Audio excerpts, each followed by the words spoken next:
తలరాతను మార్చుకోవడానికి వీలుంటుందా? మనం పుట్టినప్పుడే భగవంతుడు మన తలరాతలు రాసేస్తాడు కదా, మరి మనం పూజలు ఎందుకు చేయాలి అని కొంతమందికి అనుమానం వస్తుంది.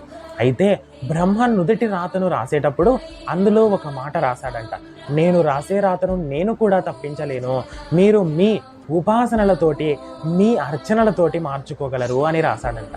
పూర్వం విభుముఖుడు అనే రాజు ఉండేవాడు. అతనికి 50వ ఏట మరణగండం ఉంది. ఆ మరణగండాన్ని ఎవరూ తప్పించలేరని రాశాడు బ్రహ్మ.